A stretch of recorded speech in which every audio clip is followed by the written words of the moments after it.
तो ब्रेक के बाद एक बार फिर से आप सभी का स्वागत है। जमीन के बदले नौकरी मामले में आज पूर्व डिप्टी सीएम तेजस्वी यादव से पूछताछ होगी और इससे पहले बिहार के पूर्व मुख्यमंत्री और आरजेडी के अध्यक्ष लालू प्रसाद से लैंड फॉर जॉब मामले में करीब 10 घंटे से ज्यादा समय तक पूछताछ हुई।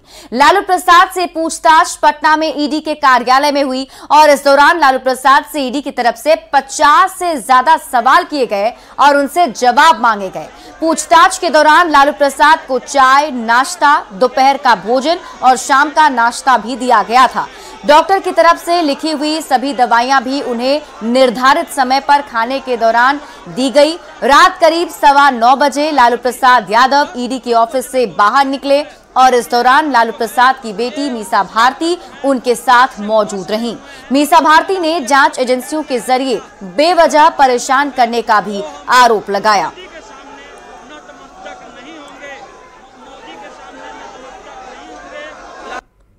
हमें दिल्ली भी बुलाया गया है, मेरी माता जी को, मैं और मेरी बहनों को, परिवार के लोगों को। तो मुझे लगता है कि अब ये जैसे जैसे चुनाव करीब आएगा ना, तो प्रधानमंत्री जी मुझे लगता है बहुत डरे हुए हैं और डरे हुए हैं तो ये यही काम करेंगे। वो हमारे साथ किए, कल किसी और दूसरी राजनीतिक पार्टी के साथ करेंगे और लीडर्स को इस तरह से बुलाएंगे, तो उनको वो व्यस्त रखेंगे। लैंड फॉर जॉब केस में आरजेडी अध्यक्ष लालू प्रसाद की मुश्किलें बढ़ गई हैं। केंद्रीय जांच एजेंसी ईडी ने लालू प्रसाद से लंबी पूछताछ की और इस केस में तेजस्वी यादव से भी आज पूछताछ होनी है। बता दें कि दिल्ली से जांच अधिकारियों की टीम लालू फैमिली से पूछताछ करने पटना पहुंची है। रेलवे में नौकरी के बदले जमीन अपने नाम लिखवाने का यह मामला साल 2004 से 2009 के बीच है। क्या है ये पूरा मामला, आप इस रिपोर्ट के जरिए समझिए।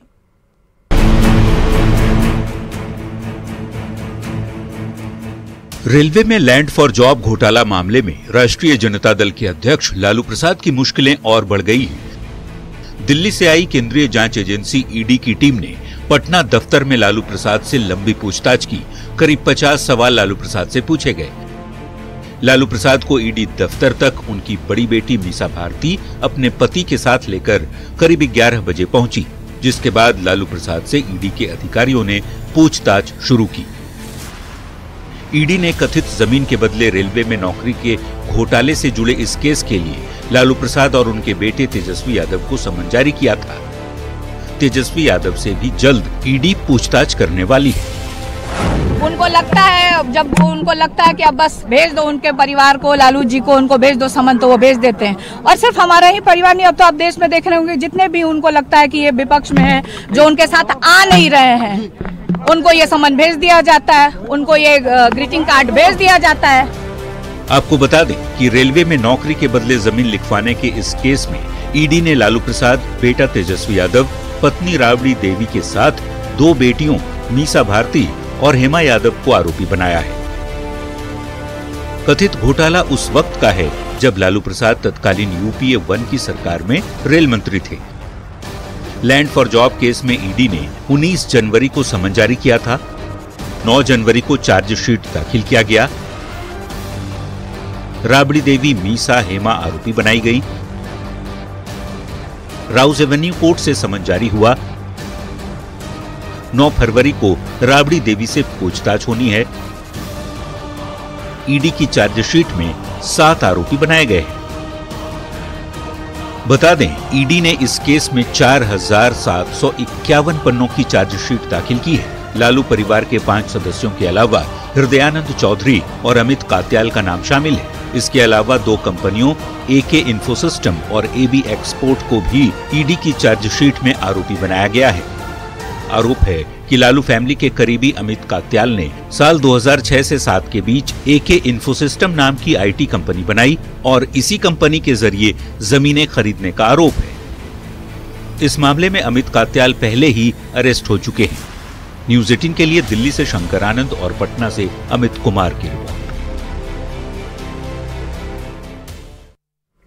वहीं बिहार में नई सरकार गठन के बाद केंद्रीय मंत्री पशुपति पारस ने पटना में अपने सांसदों और विधान पार्षदों के साथ मुख्यमंत्री नीतीश कुमार से मुलाकात की और एनडीए में आने और नई सरकार बनाने के लिए अपनी पार्टी की तरफ से उन्हें बधाई दी।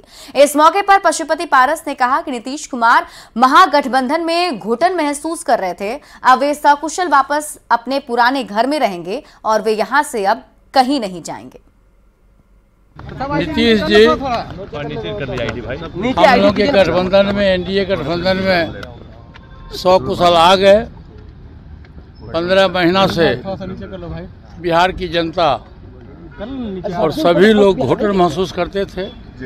बिहार में लॉ एंड ऑर्डर की स्थिति बहुत खराब थी, कोई किसी को सुनने वाला नहीं था, अफसरशाही था।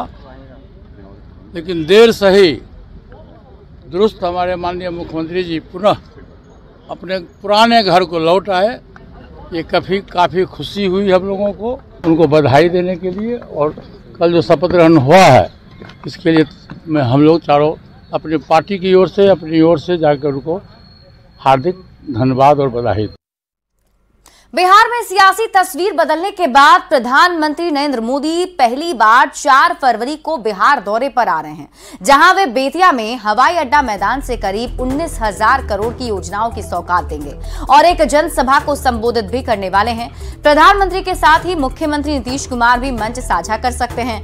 माना जा रहा है कि पीएम मोदी अपने बेतिया के कार्यक्रम से बिहार में चुनाव 2024 का शंखनाद करेंगे। पीएम मोदी के कार्यक्रम को लेकर हवाई अड्डा मैदान में युद्ध स्तर पर तैयारी चल रही है। सांसद डॉक्टर संजय जायसवाल खुद तैयारियों पर नजर रख रहे हैं। अभी तक मेरी जानकारी से 19,000 करोड़ की योजनाओं को अप्रूवल, बिहार के विभिन्न योजनाओं को अप्रूवल मिल चुका है और मुझे लगता है कि यह राशि और बढ़ेगी। माना जाता है कि पहला मंच होगा जहां पीएम और सीएम एक साथ करते हैं। यह एक सरकारी कार्यक्रम है और यह देश का प्रोटोकॉल है। माननीय प्रधानमंत्री जी जहां भी जाते हैं उनके साथ मुख्यमंत्री जाते हैं और जाहिर बात है कि अब हम सब एनडीए घटक के हिस्से हैं, तो यहाँ पर माननीय मुख्यमंत्री जी, माननीय उप मुख्यमंत्री सम्राट जी, माननीय उप मुख्यमंत्री विजय सिन्हा जी का आगमन यहाँ होगा और उसके साथ ही बेतिया और पूरे चंपारण के विकास योजनाओं में बहुत ही ज्यादा गति आएगी। तो बिहार में एक बार फिर से नीतीश कुमार के एनडीए में आने पर बीजेपी नेता आरसीपी सिंह ने कहा कि बीजेपी देश हित और बिहार के हित में फैसला लेती है और अब बिहार के विकास को रफ्तार मिलेगी। तब जाकर के नगर विक्रय समिति का गठन होगा। भाई तो जो हमारा केंद्रीय नेतृत्व है वो राष्ट्र हित में, प्रदेश हित में और बिहार का जो यहाँ जनहित है और यहाँ के लोगों की जो आकांक्षाएं हैं, अपेक्षाएं हैं, आशाएं हैं, उनके अनुरूप लिया गया है, जिससे कि हमारा बिहार जो विकास की कड़ी में पीछे पड़ा हुआ है वो भी जो हमारा राष्ट्रीय स्तर है उस तक आ सके। और इसलिए ज़रूरी है कि दोनों जगह पर अगर एक सरकार होती है, एक प्रकार की सरकार होती है, तो ज़्यादा संसाधन मिलते हैं, ज़्यादा सहयोग मिलता है और उससे फिर जो है प्रदेश को तरक्की करने में सहायता होती है। सियासत में साजिश के आरोपों पर केंद्रीय मंत्री गिरिराज सिंह ने कहा है कि मल्लिकार्जुन खड़गे, अखिलेश यादव जैसे लोगों को चिंता है कि बीजेपी साजिश करती है। तो ये जान लें कि बीजेपी कभी साजिश नहीं करती। बीजेपी देश हित में खुलकर राजनीति करती है और जो साजिश करते हैं उनको चुनाव में जनता सबक सिखाएगी। वो अगर अखिलेश जी को चिंता है कि भाजपा के साजिश हुआ, तो भाजपा साजिश नहीं करता। भाजपा खुल करके देश हित में राजनीति करता। साजिश जो करते हैं अखिलेश जी, आपको चुनाव में जनता उसकी सजा देगी। और राहुल गांधी की भारत जोड़ो न्याय यात्रा बिहार में प्रवेश कर चुकी है। अररिया पहुंचने पर कार्यकर्ताओं ने उनका जोरदार स्वागत किया। इस मौके पर राहुल गांधी ने शहर के चांदनी चौक पर भीड़ को संबोधित किया और मां खड़गेश्वरी काली मंदिर में पूजा अर्चना भी की। राहुल गांधी ने काली मंदिर स्थित शिव मंदिर में जलाभिषेक भी किया।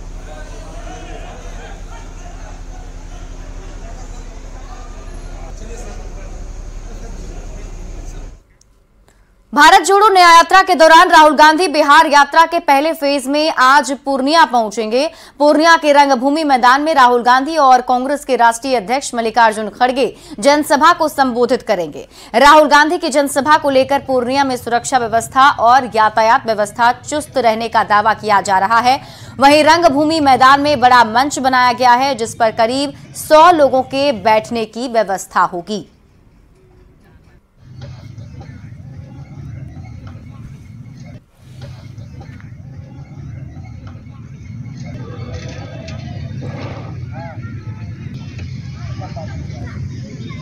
तो आज पूर्णिया में राहुल गांधी रंगभूमि मैदान में लोगों को संबोधित करेंगे। वहां ये मंच तैयार कर लिया गया है, जो हम आपको दिखा भी रहे हैं। आपको बता दें, इसको लेकर सुरक्षा व्यवस्था भी कड़ी कर दी गई है। टोटल एक VIP entry point Rahul ji के लिए तो इधर है, बाकी इधर से 2 और 4 टोटल एंट्री पॉइंट है, और सामने से मैदान पूरा खुला हुआ एंट्री के लिए। अच्छा, कितने लोगों के बैठने की व्यवस्था है इसमें? देखिए, हम लोग तो यहाँ 70,000 प्लस कुर्सी लगा रहे हैं, और 20 से 30,000 लोगों का पीछे स्टैंडिंग एरिया खड़ा होने के लिए भी है। ग्रीन रूम भी बनाया गया है? हाँ, पीछे में 2 ग्रीन रूम भी तैयार हो रहे हैं उनके लिए। क्या व्यवस्था है ग्रीन रूम में? ग्रीन रूम में उनके आने के बाद थोड़ी देर रेस्ट करने के लिए जो भी सुविधा के अनुसार उनके व्यवस्था के सारी व्यवस्था की जाएगी। उसमें कार्यक्रम हमारे पूर्णिया जिला में जलालगढ़ से वो एंट्री करेंगे, और जलालगढ़ कस्बा होते हुए सदर थाना क्षेत्र 0 माइल होते हुए, और तब ये पुनः गिरजा चौक होते यहाँ रंगभूमि मैदान में आएंगे, जहाँ जनसभा को संबोधित करेंगे। इस बीच में फेयर होटल में भी थोड़ा देर का लंच ब्रेक है, और वहाँ पर किसानों से भी मिलने की है। तो ये सारी व्यवस्था सभी जगह डिप्लॉयमेंट किया गया है। लगभग 155 चिन्हित जगहों पर डिप्लॉयमेंट किया गया है। बिहार में सरकार बदली, सत्ता परिवर्तन होते ही विपक्षी खेमे में खलबली मचने लगी। आरजेडी के नेता वार करने लगे, तो अब राजधानी पटना की सड़कों पर पोस्टर के जरिए पलटवार भी किया जा रहा है। 1-2 नहीं, 3-3 पोस्टर के जरिए कैसे सियासत को गरमाया गया है, रिपोर्ट देखकर समझिए।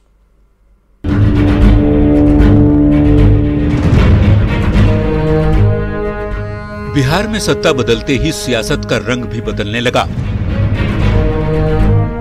राजधानी पटना की सड़कों पर सरकार और विपक्ष के बीच पोस्टर के जरिए वार पलटवार तेज हो गया। रविवार को शपथ ग्रहण के बाद राजधानी के लोगों की नींद सोमवार सुबह टूटी, तो जिस चीज पर नजर पड़ी वो बिहार की सियासत की स्टाइल को ही बताता दिखा। एक के बाद एक 3 पोस्टर के जरिए वार पलटवार शुरू हो गया। आरजेडी की ओर से लगाए इस पोस्टर को गौर से देखिए, कैसे नीतीश कुमार पर कटाक्ष किया गया है। मुख्यमंत्री नीतीश कुमार और प्रधानमंत्री नरेंद्र मोदी की तस्वीरों के जरिए वार किया गया है, तो वही पलटवार इस पोस्टर के जरिए भी किया गया। इस पोस्टर की तस्वीरों को भी देखिए। सवाल लालू फैमिली के फर्श से अर्श तक का सफर तय करने को लेकर उठा दिया गया, और निशाना सीधे लालू प्रसाद राबड़ी देवी पर साधा गया।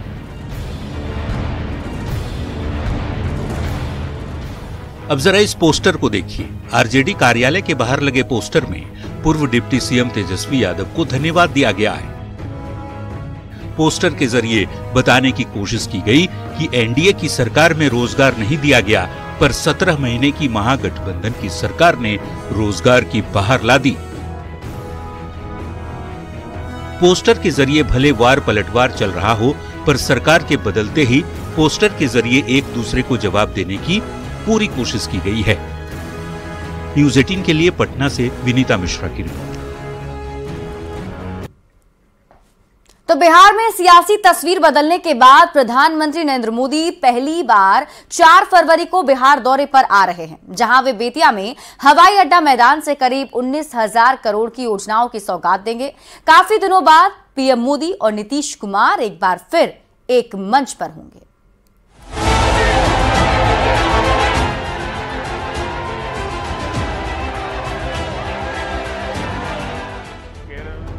करीब 23 महीने बाद प्रधानमंत्री नरेंद्र मोदी और बिहार के मुख्यमंत्री नीतीश कुमार एक साथ किसी सार्वजनिक मंच पर एक साथ होंगे।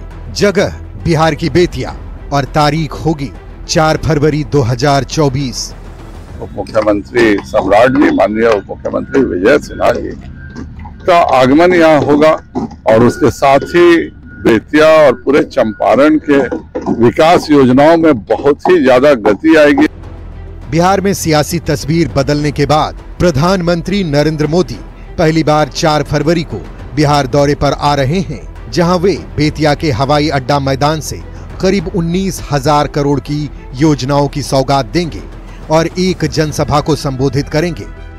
अभी तक मेरी जानकारी से 19,000 करोड़ की बिहार के विभिन्न योजनाओं को अप्रूवल मिल चुका है और मुझे लगता है कि यह राशि और बढ़ेगी। पहला मंच होगा जहां पीएम और सीएम एक साथ। प्रधानमंत्री मोदी के साथ मुख्यमंत्री नीतीश कुमार भी मंच साझा करेंगे।